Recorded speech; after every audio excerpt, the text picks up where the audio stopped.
Tras el románico, que tuvo un papel destacado en Europa en torno a la cristiandad, continuó la época del gótico con las similitudes del periodo del románico, aunque con cambios relativos en torno a las estructuras debido a pues, las ciudades que nacieron y también a los cambios religiosos. Ya la iglesia no tenía tanto poder, había ya nuevas figuras como nobles y burgueses enriquecidos que tenían eh, riquezas para comprar ciertas obras de arte. Entre los siglos XI y XIII, Europa vivió un renacimiento de las ciudades y de la vida urbana.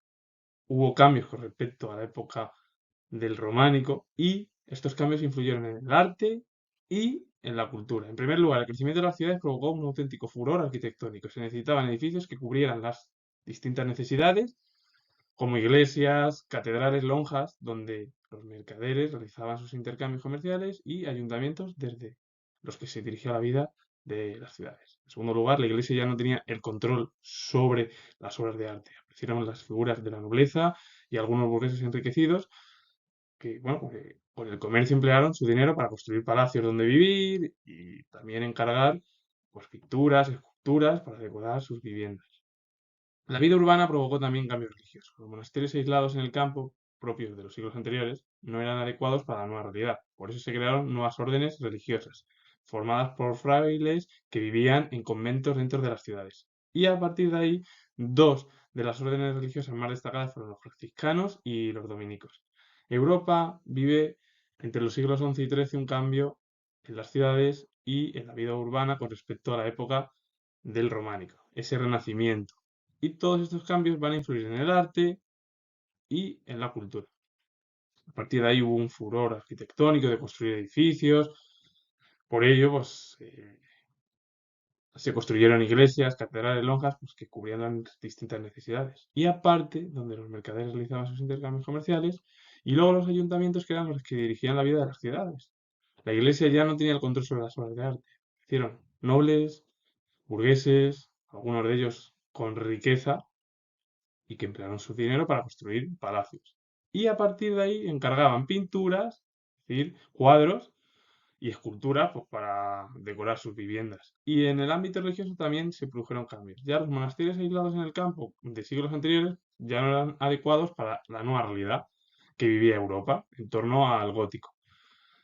Por ello se crearon unas órdenes religiosas formadas por frailes que vivían en conventos dentro de las ciudades y las más destacadas de dos órdenes religiosas fueron los franciscanos y los dominicos. Entre los siglos XI y XII surgieron en las ciudades las primeras escuelas urbanas y más tarde las universidades.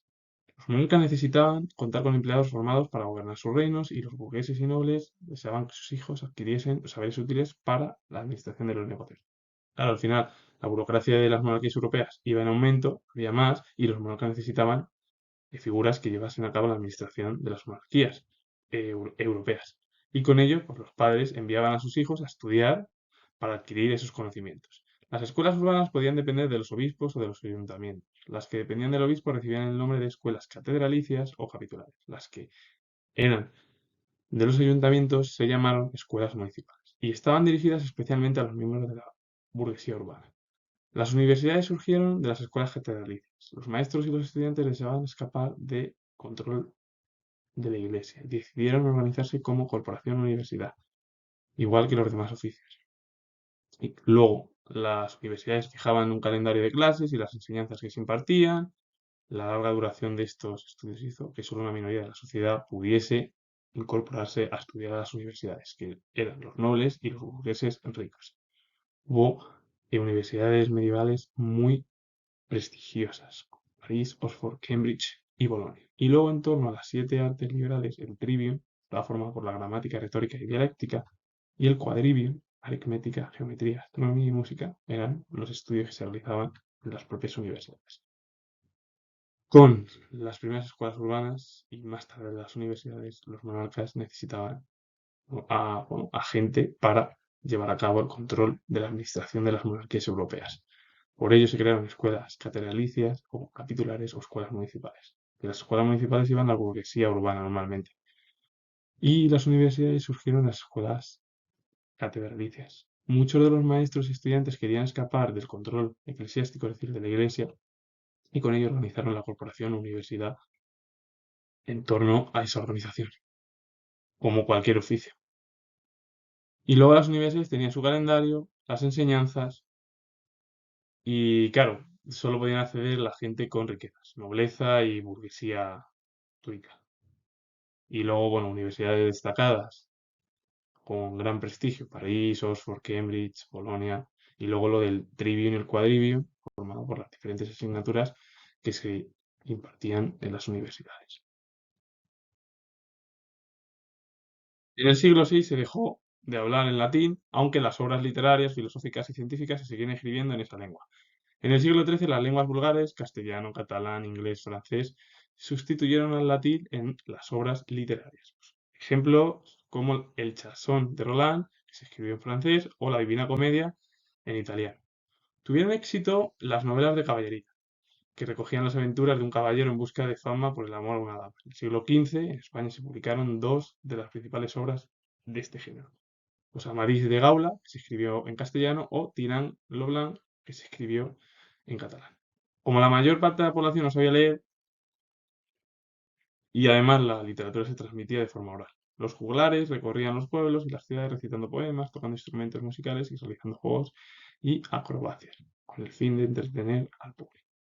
El latín dejó de usarse en el siglo VI, aunque las obras literarias, filosóficas y científicas seguían escribiéndose en esta lengua. En el siglo XIII, las lenguas ya vulgares, castellano, catalán, inglés, francés, sustituyeron pues, al latín en las obras literarias. Ejemplos varios, el Chanson de Roland o la Divina Comedia. Incluso las novelas de caballería que tuvieron fama, que era el caballero buscando el amor de una dama, tal, pues en España pasó lo mismo, como Amadís de Gauda, que se escribió en castellano, o Tirán lo Blanc, que se escribió en catalán.